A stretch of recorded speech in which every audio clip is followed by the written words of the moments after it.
আজকে আমি সারা দিনের জন্য হতে চলেছি একজন প্রফেশনাল ফটোগ্রাফার। বাট গাইস, আমি কিন্তু ফটোগ্রাফির ফও বুঝি না।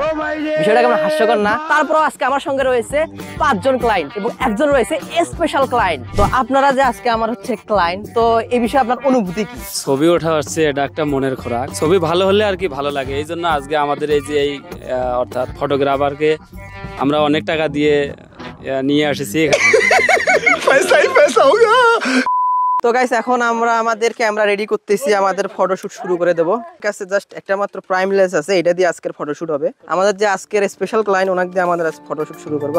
আমাদের স্পেশাল ক্লায়েন্ট হলো আমাদের এই এলাকার প্রাক্তন ভারপ্রাপ্ত চেয়ারম্যান, যার অনুরোধে আসলে আজকের এই ফটোশুটে আসা। তো তাকে দিয়ে আমি আজকের ফটোশুট শুরু করলাম। এরপর আস্তে আস্তে আমি সবার ফটো একের পর এক তুলতে থাকি।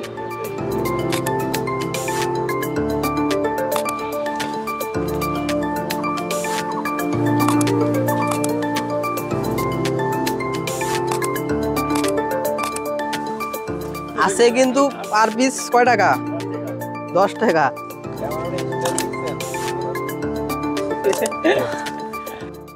হাসেন একটু। আচ্ছা, এই হাতটা উপরে দেন, এই হাতটা উপরে দেন। হ্যাঁ, এখন আমরা যেখানে শুট করতেছি এটা আসলে একটা ঐতিহ্যবাহী জায়গা, আমাদের এলাকার পাশেই এটা। এবং আমরা যারা অনেক সময় ফটো উঠতে আসলে আমরা এখানে উঠি। আপনারা যদি আমাদের ফটোগুলো দেখে থাকবেন, দেখবেন যে অনেক ফটো এখানে ওঠা। আমরা কিছু ভিডিও বানাইছিলাম এইখানে। তো দেখা যাক যে আসলে আজকে কতদূর কি করতে পারি এবং আমার ক্লায়েন্টকে আমি সন্তুষ্ট করতে পারি কিনা। এখনো পর্যন্ত আমাদের মন সন্তুষ্ট হয় না। সন্তুষ্ট হয় না? তাহলে কি করলে সন্তুষ্ট হবে আপনি একটু বলেন। এখনো পর্যন্ত যেহেতু ছবি ওঠা হয় নাই, 2-1টা ছবি এখনো পর্যন্ত মন এখনো ভরেনি ছবি। আচ্ছা, ছবি উঠাইতে উঠে আজকে মন ভরাই দেবো পুরা, ঠিক আছে, সমস্যা নাই। সুন্দর মনে হচ্ছে এবং ভালো লাগতেছে। ভালো লাগতেছে, জায়গাটা মোটামুটি ভালো। আর আমরা তো সবাই এখানে একত্র ছবি উঠতে পারতেছি, এজন্য আর বেশি ভালো লাগছে। এরপর আমরা কিছু গ্রুপ ফটো তুলি, তারপর আমরা আমাদের ফার্স্ট লোকেশনের ফটোশুট শেষ করি।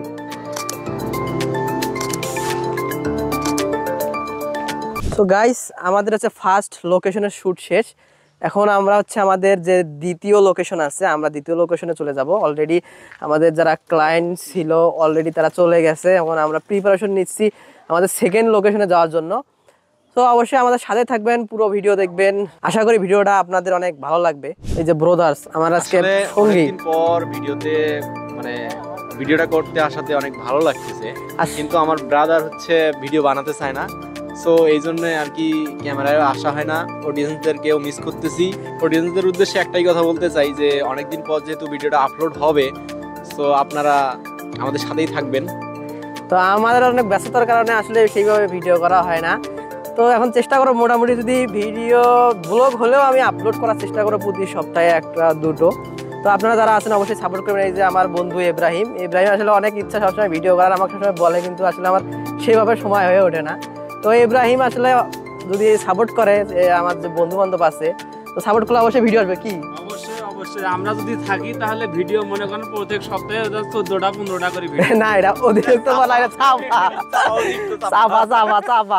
চাপা বাজ। এই যে ওর কথা শুনে বোঝা গেল কিরকম চাপা বাজ। চাপাটা একটু মাপ দিয়ে দেখার দরকার। তবে আজকে একটা হলো বিষয় কি, আমরা আসার কথা ছিল 11টায়, কিন্তু এদের যা দেখি এরা মানে ঘুমোতে সারা রাত ঘুম পাচ্ছে। সকালবেলা বিশ্রাম নিতে দেরি হয়ে গেছে, 12টার সময় আসা লাগছে এই জায়গায়।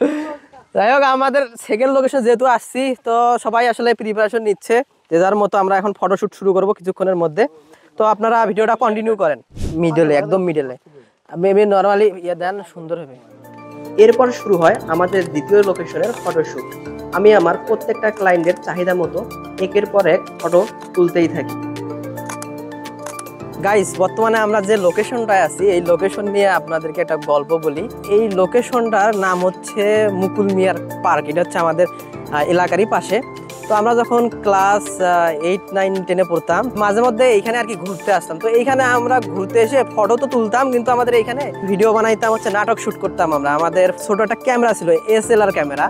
তো ওইটা দিয়ে আমরা আসলে ভিডিও শুট করছিলাম, এখানে নাটক করছিলাম। তো ওই ক্লিপগুলো হারাই গেছে। তো আমার আরো এক ফ্রেন্ড ছিল, নাম হচ্ছে কাজল, ওর সঙ্গে নিয়ে নাটক বানাইতাম। ও অনেক ভালো অভিনয় করে, ওর সঙ্গে ও আসলে এখন কর্মব্যস্ততা না হলে হয়তো বা একসঙ্গে অনেক ভিডিও বানাইতাম। তো এই হচ্ছে এই লোকেশনটার গল্প, যেটা আমার স্মৃতির সঙ্গে জড়িত আছে।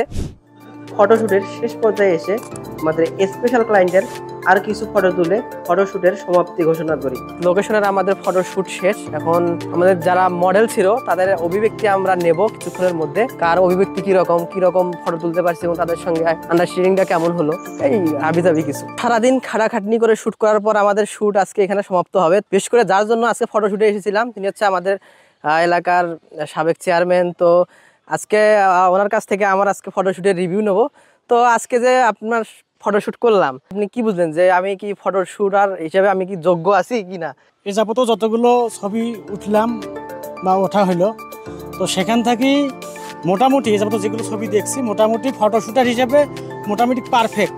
তারপরেও একটা কমতি আছে, সেটা হচ্ছে আরও যদি এই ফটোগুলো ভালো করে কাজ করে আমাদেরকে উপহার দেয় তাহলে আমরা মনে করবো যে উনি ফটোশুটের হিসেবে একবারই পারফেক্ট। যদি আসলে উনি যে বললেন যে ফটোগুলো যেন আমি ভালোভাবে কাজ করে দেই, তো এর জন্য আসলে পারিশ্রমিক দরকার। হ্যাঁ, তো আমার পারিশ্রমিক যদি আমরা যথেষ্ট পরিমাণে চেষ্টা করবো ওনাকে যতটুকু পারিশ্রমিক দিলে উনি সন্তুষ্ট থাকবে আমরা সেটা ইনশাআল্লাহ দেব।